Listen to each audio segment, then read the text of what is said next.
Hey, welcome back, everyone. Guess what? I ended up going to the 2025 North Platte Rail Days. Man, we had a great time at the Golden Spike Tower and everything.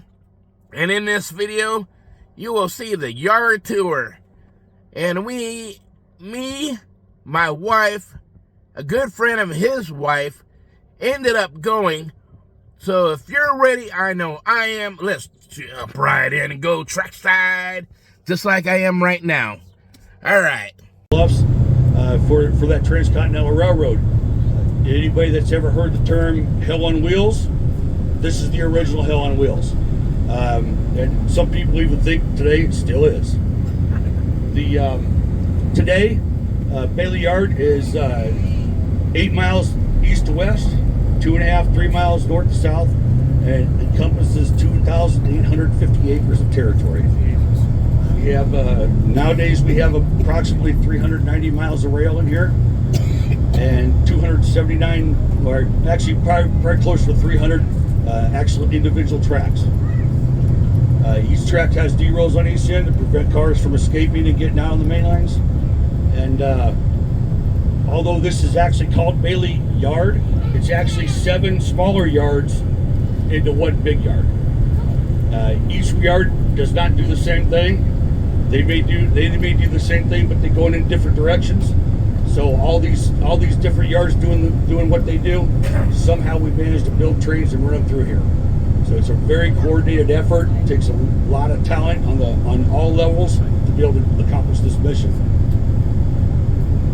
Now over here, you're looking at our these locomotives over here. These are all waiting to get into our diesel shop. Our diesel shop is one of, if not the largest in the UP system.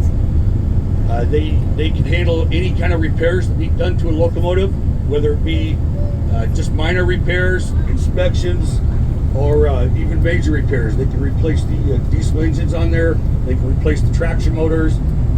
Anything that needs to be done to a locomotive, they are capable of doing here. There's 11 active bays in here, and they have full capacity. They can hold 56 locomotives in this place. So on average, or I don't even know what's an average, but they are through the average throughout the year, they will process sometimes upwards of 100 locomotives per day. How much do they weigh? A lot. Now, most of these are right around 200 tons a piece, maybe even more. Different models have different weights, different horsepower.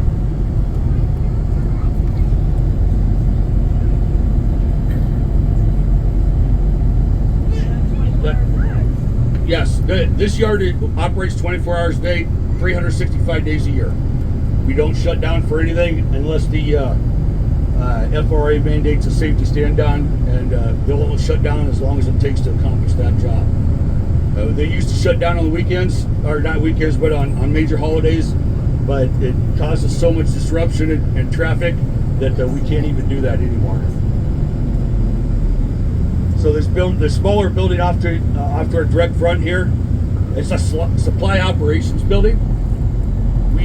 Our supply operations building is patterned off of how the military runs their supply operations.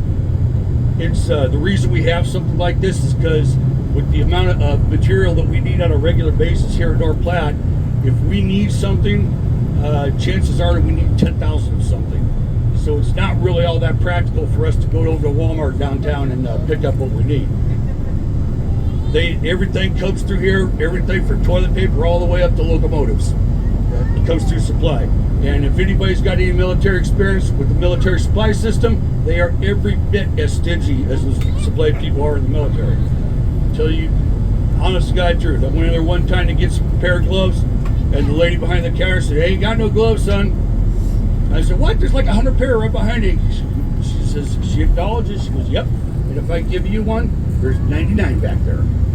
So I'm like, well, at least you can count.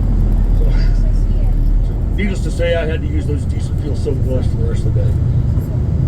Locomotives on this side, these are locomotives that have came through the shop, or they need maintenance that doesn't need to go actually into the shop itself.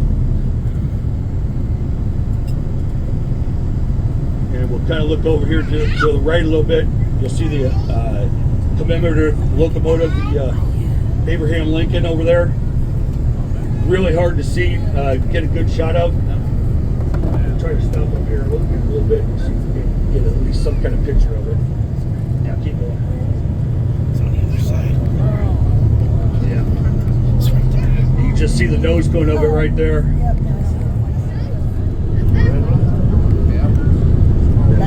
Stop here. Yeah, so if you want to get some pictures of that, this is the best view we can get right here, folks. There are no trains that originate here in North Platte, and there's no trains that terminate here in North Platte.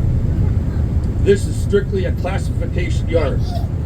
And to kind of give you an idea what that means, when you see a train, you're driving down the highway, you see a train off to the side on the main line, and it may have tons of different cars on there. It might have some tank cars, refrigerator cars, box cars, whatever. We call that mixed freight. So there's a little bit of everything on there. Pretty much everything that you see on this bus or wearing on your person at one point or another was on a train. And there's a really good chance it came through here. But anyhow, all those cars that are on that train aren't necessarily going to the same destination location. So when they come to Bailey Yard, what we do is we process and classify that train. So the process for that to happen is once that train comes in, let's say it's coming in from Cheyenne, then we'll stop on the east end of what we call a hump. And this big contraption over here to your right and to the front is our east hump. One thing about Bailey Yard is that if there's an east something or a west something, you always have the polar opposite. So if there's an east hump, where you have a west hump, and so forth and so forth. So this is one of two humps we have here in the yard from it, and they'll normally bring them over here to the shop. The car forces will get on there, they will drain any air that's on that train off. So there's no air in the air brake system, nothing's charged. And then there's a remote control switch crew. They have a remote control locomotive. They'll run all the way down to the west end of it and come back on the west end of that train that just came in and tie onto it, and they'll start shoving it up towards this mound right over here. This is the hump right here. It's just a small hill. That train comes up over the hump, and once it reaches the apex of that hump, there's a pinner, a switch person up there that pulls a pin. When it's right at the apex, there's no pressure on that knuckle. You can easily pull the pin release between those two. If there's any pressure at all on that knuckle, you'll never get that pin out. So what happens is that car rolls down the other side of the hill here. You have Mother Nature and gravity just kind of helping us out a little bit. It starts coming down the hill, and it rolls into what's called the bull tracks. The bull tracks, the best way to envision what they look like, you can see them right up here to your front. If you imagine a tree laying on its side, and the main trunk is the hump itself, and then as you come down the hump, you come to the branch and start branching off left and right, and exponentially they get more and more branches. That's exactly how the bull is. It goes from one track. Really heavy cars will come down the hump at upwards of 20 miles an hour, and I assure you, you don't want to see two cars hit loaded 20 miles per hour. That's really, in the transportation business, we call that a bad thing. But so our goal is to keep track of those cars, and we want those cars coming down the hump to make a coupling on the next car in that rail at a speed of no greater than 4 miles per hour. So to be able to control that speed, because they're always coming too fast coming down the hump, we have retarders. And the best description I can think of retarders is think of a gigantic set of disc brakes. Okay, there's a track that goes between two big steel beams, and when need to be slowed down, those beams squish the wheels. They just slap onto the wheels, and consequently, it makes a really interesting sound when it does that. If at the distance we are right now, if we weren't inside a bus and they were activated, if you can imagine fingernails on a chalkboard times 10,000, that's a good start for what they sound like. If you're on the east end of town, you can still hear these retarders going off, and it sounds like whales of the ocean talking to each other. So some people really like to hear them. Me, I don't even hear them anymore. One interesting thing though is none of this is electric out here. no electricity to the switches or the retarders. It's all pneumatic, air, compressed air. So if you see the big blue pipes around and blue tanks, anything you see that's that dark blue color right there, that's all holding some kind of air. The reason we use air is because electric switches and electric motors on retarders are just too slow. We need to be able to flip those switches immediately, and compressed air can do that for us.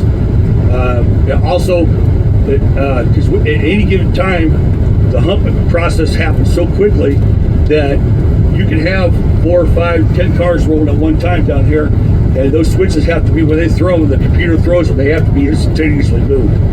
So if you've ever seen a power switch, it slowly moves it. You can hear it whining and crying as it's moving. But these things, it's just a thunk and it's clip, and it's done. Okay, we'll keep going there.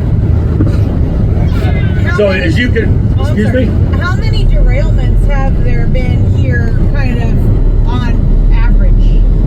Oh, I couldn't give you an average. I mean, derailments, they happen.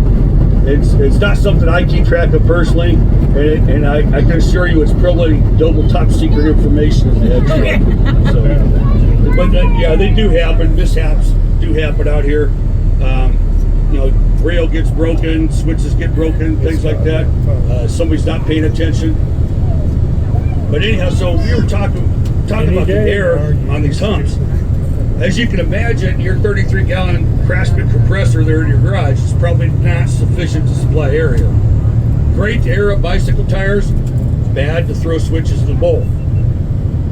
So this big building right here with the blue canisters and coil wires is a gigantic air compressor.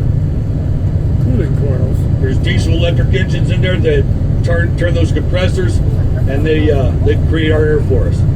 I will caution you, when you're over here at the spike, if your vehicle's low on air, do not come over here to fill it up. But that's, once again, that is a bad thing. Unless you got a really good spare. What kind of pressure do those run at? They're at 85 PSI, but the CFMs are off the chart. Oh, what do you got, buddy?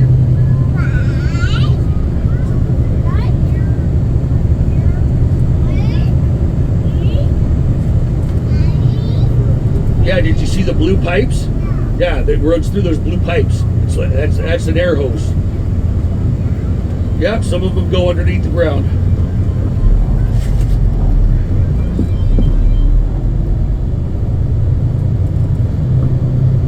Sorry about that, folks. So that's how we deal with the manifest trains. General cargo, mixed freight. We do have another type of train that we deal with on a daily basis here, and that's called a bulk commodity train. Some people call it a unit train. A good example is a coal train. Coal trains or unit trains, they never need to be classified because they have the same origin point and the same destination. They just make a big circle is all they do. So to expedite the movement of these trains, what we do is we have the run-throughs. Off to the left here, this big erector set looking thing over here is our east run-through. So if we have an east run-through, what else do we have? West run-through. A west run-through, absolutely. We'll see that here in a little bit. Good deal, man. Nice to see some people that listen once in a while.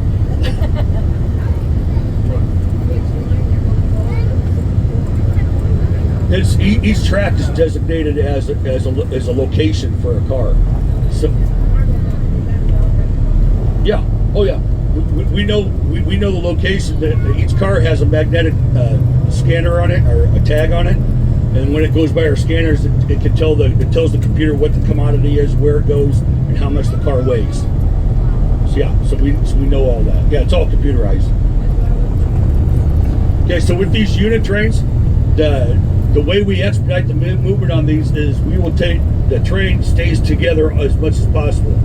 So when it comes into town, they park it on this rack over here, the lead locomotives, and the incoming crew departs. The car forces, the mechanical forces will get on that train. They'll start working it, make sure all the air brakes work, make sure it's all fueled up, all sanded up. If you're really, really lucky, they'll clean it up a little bit for you, but only if they're really bored. But other than that, it's ready to go. Once it's ready to leave town, another crew is called, and away it goes.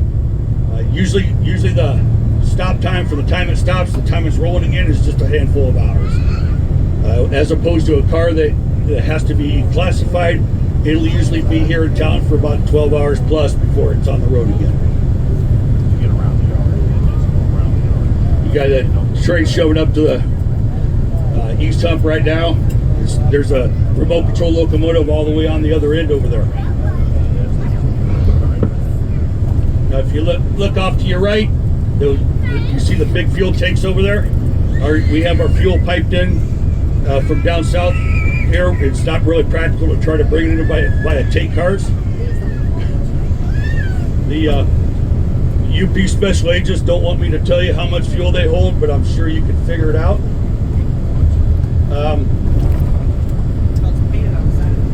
Is it really? Yeah. Oh, jeez. I just read it. It's a big number. I know, but they do. That's legit. I'm not BSing. They don't want me to tell you. But I did notice years ago when I started these tours, I said, well, that's kind of stupid. It's right there. But whatever. So anyhow, that blue tank back there, back in the early 2000s, about 2006, or for 2003 on up to 2008, we were running a lot of coal trains through here. I mean, it was just back to back to back to back coal trains. We would refill that blue one every day. That's how much fuel we used. At that time, we were the second largest user of diesel fuel in the world. Did anybody guess who the biggest one was at the time? United States Navy. Military, U.S. Navy, actually. But now that they're all nuclear, we got the number one slot. Not really one that we want, but I'm sure they'll invent something one day that'll won't burn diesel fuel. I see that. Yeah, well, who knows what they're going to be? No. That depends on how it's built. What you got, buddy? Got any tie spikes in that? Well, hopefully it doesn't explode. I need a few years. No. Oh. Now, trains are pretty durable. So once we get up here, if we don't have anybody following behind us, we'll stop in the middle of this bridge here. Give you a great opportunity to take some photos if you want to. You see these unit trains here from a elevated position, and depending on the clarity of the air outside, we might be able to see the east and west limits of the yards and kind of give you an idea of exactly how big this place is. If the inland port gets going, how will it affect the yard? If what now? If the inland port gets going, how will it affect the yard? Oh, it'll add jobs here and increase business, and it will get going. They've been working pretty good on it.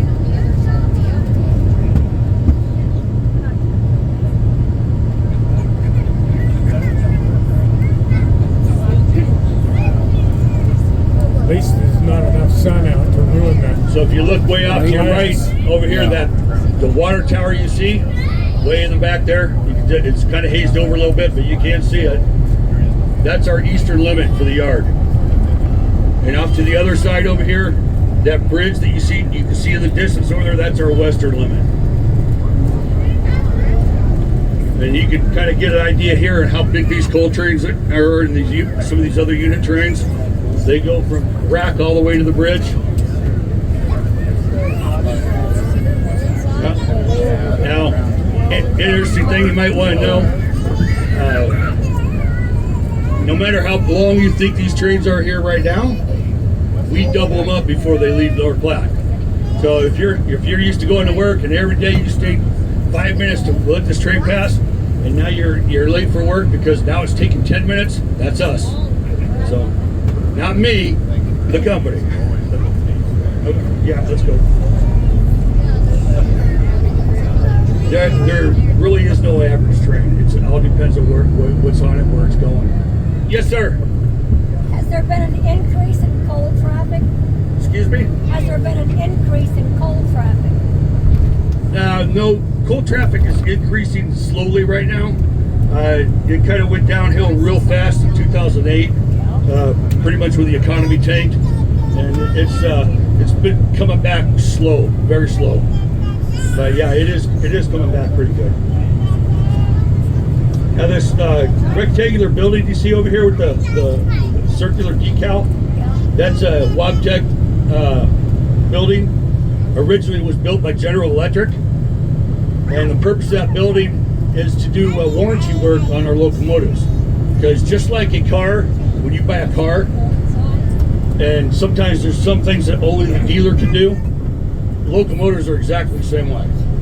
And the reason that's on our property is because back in the 2000s, when we were running lots of coal trains, we also bought a lot of locomotives, and consequently found out that you come back, we'd bring them out here, and then we'd have to pull them out of service before they even do anything, because they needed a bolt change or something silly like that, which apparently our guys aren't in the diesel shop are qualified to change that bolt. So they would have to take it all the way down to North Little Rock, Arkansas. But you can imagine the angst it created with the head shed in Omaha. I just spent $2 million for a locomotive. Now I got to get it pulled out of service for 90 to 120 days just to change a bolt, and it hasn't even pulled a ton of freight yet. So that, I'm sure they had some very meaningful and polite conversations about the issue, and they decided to put this building up here. The warranty work is now done here. We just lose the locomotive for sometimes just a matter of hours. I used to work with Platte stuff on heavy truck side, and they were just as much as Yeah, they're sometimes they're not a lot of fun to deal with. Now over here, this is our west run through, and I'm sure you can probably see that's configured quite a bit differently. The east run through over there, the rack encompasses 10 tracks, so it's pretty good size. But on this side, on the west side, there's a lot more westbound traffic because we got the coal trains. We have a lot of other trains that are just run-through trains that are coming through here. So, and there's 33 tracks over here. So it's really not cost-effective to try to build one rack that goes over 33 tracks and supply fuel and sand and everything to all those. So what happens here is they have the one rack, and hold on a second, folks.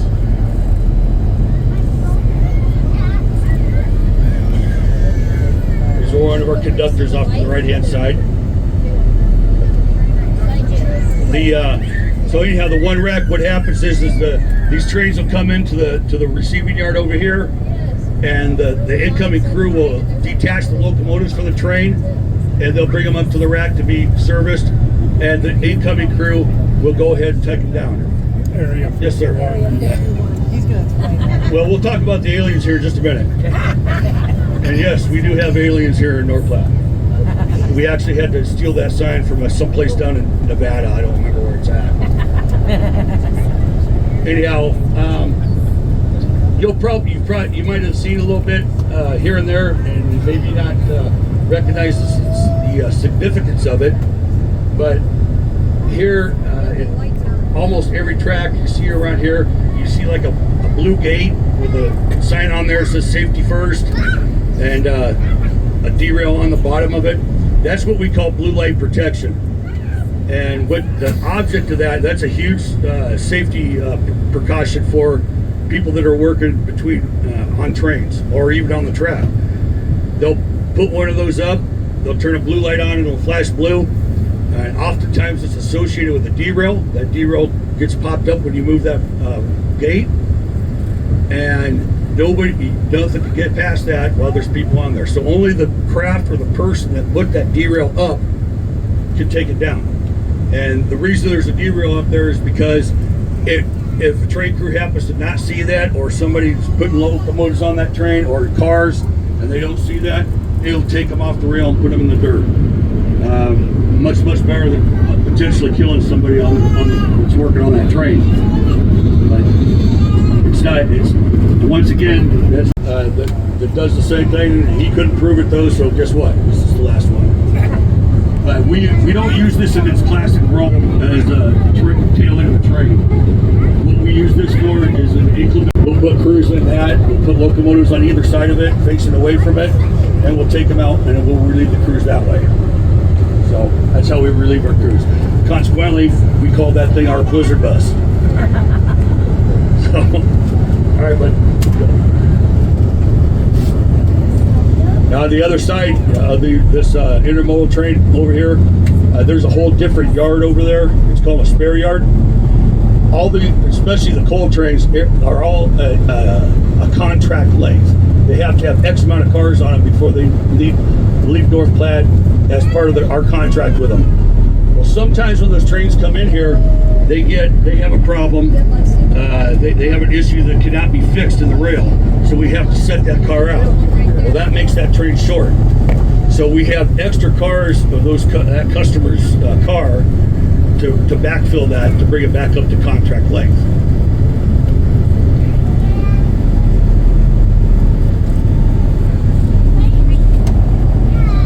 As we go forward up here, you'll see a locomotive off to the right-hand side. It's a switch locomotive, and you see the orange blinking lights on top of that locomotive. What that signifies, that locomotive is a remote control locomotive, and it is in remote control mode. All the switch jobs here in North Platte utilize remote control locomotives. You see that, and if that thing's moving, there may or may not be somebody physically on that locomotive. The remote control operator could be as far as 2 miles away and still operate that locomotive. Will they ever be that far? Not in this yard. They always have to be able to watch where they're going. They have what we call protecting the point of movement. So they have to be able to see what's in front of them to be able to move. Yes, ma'am.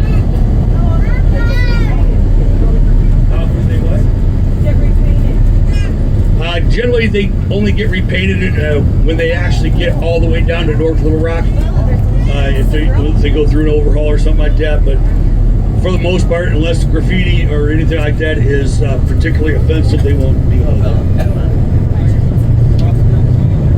Yeah, if something's offensive, we'll take care of it. And it's the same for cars too. One thing you gotta remember about cars is the vast majority of cars that we haul through the Union Pacific are private cars. The railroad doesn't own them. Whenever you see a car that's got an X on the end of it, that's a private car. If you see any railroad's initials, BN, UP, even the CNW, sometimes you see MP on there, those are railroad-owned cars. So oftentimes we leave it up to the shipper or whoever owns the cars to deal with it. If it's particularly offensive, or if it covers up the identification of the car, we'll clean it up just to the point where it's not offensive anymore, and so we can see the identification of the car.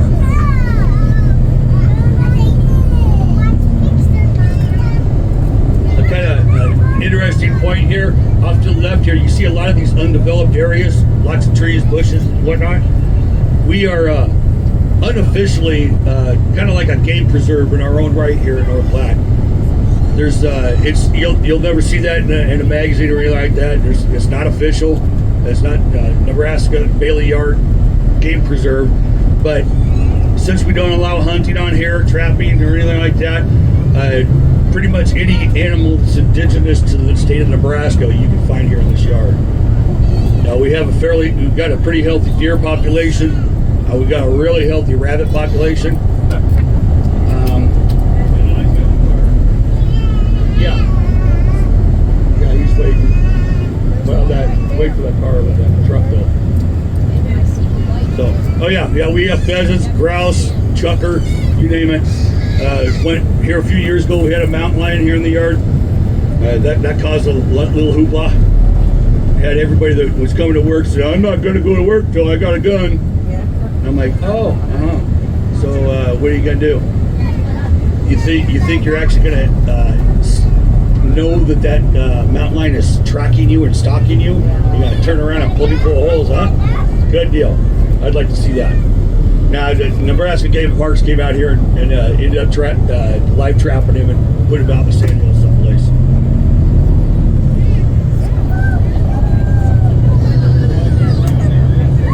What's that? Pretty close. It's not. I assure you, this isn't brand new. It's just probably been back from repair. Yeah, it just looks good. The thing's probably actually older than most people here. I mean, they're literally the switch locomotives here. There's some that were built as early as 1964, and we're still using them here. So.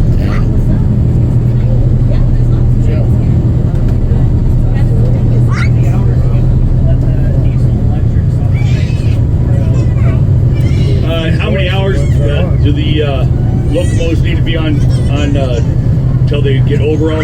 I don't know if there's a set amount of hours. Since everything runs on different terrains and different tonnages, it's a big variant. So, and you'll find everything on the railroad is a variant. A lot of people like to ask about fuel mileage. You know, how many miles per gallon we get with fuel, and that's again a big variable. It depends on how much you're pulling. Sometimes we don't measure it in miles per gallon. We go gallons per foot. So if you're going up steep incline in the mountains, you'll burn considerably more fuel than out here on the plains. One interesting thing, if you take one of these coal trains, let's say it's an empty coal train, and you got two locomotives on the head end, and you've probably seen locomotives in the middle and towards the end. But if you just have two on the head, one on the rear end, and you take that empty train and take it all the way to the mines and back, okay, it's going to use approximately from here to Southmore, Nebraska, will use approximately 1,000 gallons per locomotive. It's online. That same train, when it comes back to North Platte, and it's got the same configuration, and it's loaded, if it's going down to Marysville, Kansas, will miraculously burn only about 500 gallons per locomotive. And the reason being, from here on down to there is just a very slight downhill. And so once you can get those locomotives, that train up to speed, you can pretty much just put the throttle in neutral and coast the entire way. So that's how much inertia is generated by them trains. Yes, ma'am. I've heard a lot about like theft on the intermobiles and that. Do you know if they're doing anything for like extra security to keep people from breaking in to steal the merchandise? Yeah, we don't really have a whole lot of that problem here in North Platte. Actually, we don't have that problem at all. You find that problem, that's a huge issue in Los Angeles and Chicago. But as far as intermodal security goes here, we don't go, there's no more or less than any other train here. If we start having an issue with it, I'm sure we'll get something done about it. Now, since we used that train as an example for the fuel mileage, I'm sure everybody here has seen trains where they have locomotives on the head end, they have locomotives in the middle, and probably on the end. Okay, those locomotives that are not on the head end are called DPUs, or distributed power units. And what those are used for is there's two types of forces that act on a train when it's moving. You got the buff forces, which are trying to compress the train, and you got draft forces, which are trying to pull it apart. So we can get ourselves, especially with the length of trains we're running right now, we can get ourselves into a scenario where the head end of your train might be on flat land and perfectly flat terrain. The middle of your train might be on both sides of a hill, and the tail end might be coming down another hill. So throughout that train, you have both forces acting all throughout that train. So the engineer has to be able to control those forces. So the engineer has two options when it comes to those DPUs. They can put up a fence, which is basically all those locomotives mirror image the head end. So anything the engineer does to the lead locomotive, they all do it. So, or the engineer can control each and every one of those locomotives independently. And this is where a lot of talent takes place. Because in that example I gave, the middle being on both sides of a hill and the rear end being on the downside, you might have one or two locomotives pulling and the rest of them putting on brakes, or vice versa. Or you might have the rear end shoving real hard while the front end's got brakes applied to bunch up your train. It takes a lot of skill to be able to use that and not break the train in half. Whereas if we just left it the other way around, the old way, and have power on the head end only, in that same scenario, you'd probably break that train in half 15 times before you got it on flat ground.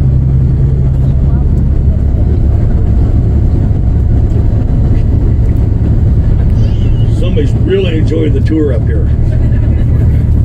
Lots of excitement. Never seen this many locomotives and cars. Now these are cars that are being transferred from one hump to another. There's an east hump over here to the right again. We'll be coming up. You can actually start seeing it now off to the front to the left. There's the west hump, and it's configured the same way as the east hump except for the bowl tracks. There's only 50 bowl tracks, not 64. But there is a major difference between both humps. The east hump is what's called an inline hump. So everything happens in a straight line. The train is parked on the west. It goes east over the hump, east into the bowl. Then there's crews on the east end of it that gather those cars up and pull them down east to the departure tracks. So it's one straight line going all the way down. West hump is built differently. It's a side-by-side hump. So the receiving yard is just to the south of the hump. They have to pull them out through a pullback and then shove them towards the hump. Now the bowl is in line with the hump, and when they trim them out of the bowl, they actually have to pull them out and then shove them west again and double them up to the train. So they have to build their train in increments, whereas over here on the east side, they can take the whole train out in one shot. So not quite as proficient, but it's still much more proficient than flat switching these cars out by hand.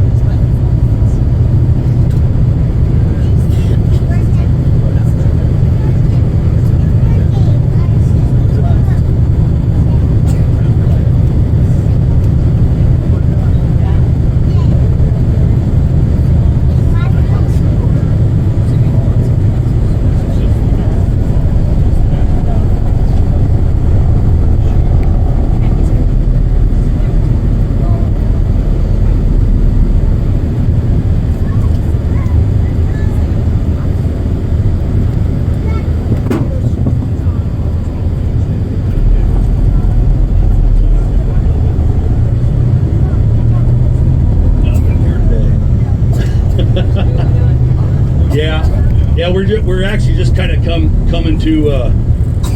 back to life right now. Here the other day, we sometimes get ourselves into a lull here in the yard where the Union Pacific fleet will be on either side of North Platte, and so it kind of leaves a vacuum in the middle. There's not a lot going on here, and day before yesterday, it was just completely dead in this yard.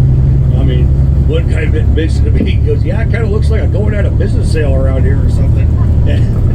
Nah, but we're slowly coming back to life. Probably this time tomorrow, the next day, you won't be able to hardly see near as far as you can right now. So, what's that? Yeah, there's a little bit more happening today than there was yesterday and the day before, but it'll still get busier yet. Here pretty quick. This whole yard will just be hopping. Now these trains coming up here on our right, these are all these cars here. Just a few hours ago were in the East Bowl. They came over and they came over the East Hump. So they were on an inbound train probably earlier today, and now they're over here getting ready to depart again. Your right or my right? What's that? Your right or my right? No, I'm trying to do your right. Okay. Now the trains on the left, these are all yarded trains that are waiting to go into the West Hump. Now we talked at the beginning of our tour about the diesel shop being able to do pretty much anything that needs to be done to a locomotive. We had the polar opposite of that over here with the car shop, or what we call the one spot. These folks that work in here, they can do anything that needs to be done to a car. They completely refurbish it if need be. They do change a lot of wheel sets every day, and changing wheel sets is kind of an art form if you look at it. If you ever look it up on Google, it'd be well worth watching, because these guys, they can change all 4 axles on a car faster than I can take one tire off of my pickup. I mean, it's a quick process, and it'll surprise you how they do it, because they can take a forklift underneath the car, just lift it up, and then they can move those trucks out of the way, put new ones down there, and away they go. People don't realize there's nothing mechanically holding these cars to those wheels. All they do is they sit. It's all done by friction and inertia. They sit on center pins on the middle of them trucks. And they just sit there. So they're easy to pick up when they're light, and tornadoes really like that. They have a good time with cars. We had one here several years ago. Came through the West Run Through, where there used to be a ton of coal cars over there. The coal cars are aluminum, so they're light anyhow as far as cars go. And yeah, that tornado took and threw all those coal cars all over Lincoln County. So it was actually pretty neat to see, because it just had rails and rails of nothing but wheel sets just sitting there. So they can't pick up wheels. We found that one out. Kind of an up close and personal look at a remote control locomotive. Crew's probably in at lunch right now. This big long building up here, this is our wheel defect detector. It's yep. Somebody's been on tour before. But this is actually an original piece of equipment here for Bailey. Back in early 2000s, running lots of coal, we started having issues with the stress fractures on our wheels, and they were starting to cause a lot of incidents, wheel failures and the like. So they came up with this idea of the wheel defect detector. So what would happen is a train slows down to 5 miles per hour and goes through that building, and there's a series of X-ray and infrared technology in there. They take pictures and the computer analyzes every wheel and sends a report to wherever that train gets parked at on what wheel sets need to be fixed or repaired or replaced. And consequently, it worked amazingly well when we finally got it working. The very first train we ran through there derailed inside the building. The track department wasn't really, they took a pretty big hit on that one. But it had its share of problems, but when it did work, it worked very, very well. And we didn't really use it all that long, even though it was an expensive endeavor. It cost about $6 million to develop that thing. But what it did do was it helped us build the technology to build a defect detector out on the main track that can do every train at 60 miles an hour and do the same thing. So now instead of just selected coal trains that would go through that building, we can do it every train that way.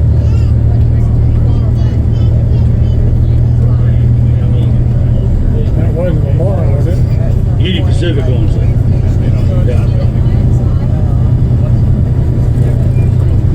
Yeah, the headquarters for Union Pacific, 1400 Douglas Street for anybody that wants to go there. Big glass building. You got a question, buddy? Now, the military does not work here, but we haul a lot of tanks and stuff for the military through here. Yeah. We've had a lot of specialty things run through here.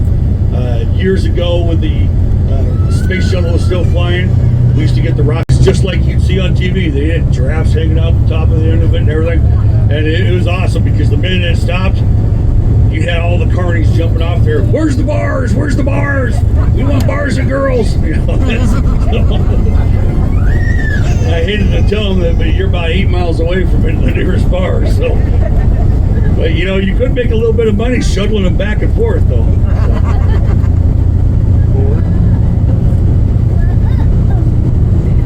Idea the significance of it, and that all they, for the most part, they just know that it's a very noisy place, and it can be.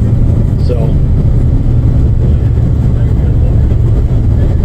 Yeah, those are waiting to get into the shop. Yeah, they either need inspections or they need to be repaired or something. Yes, this is the largest classification yard in the world.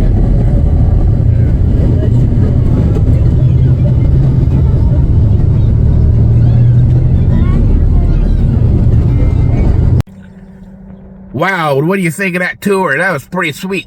Also, seeing 1616 the Lincoln train off in the corner. But if you stick around to the end to the slideshow, they did move it on Sunday on the side of the maintenance shop. And they allowed us to go on the actual yard to get pictures of it and everything. So I don't want you to miss out. So I will throw that in with it. So alright, stick around. I will have a second video coming out of the model train show and all their layouts that they had there. And I will share what I ended up getting too, also coming soon. So yeah, stick around for the second video. And y'all let me know what you think of this one. Y'all have a good one, and always thanks for watching, and God bless.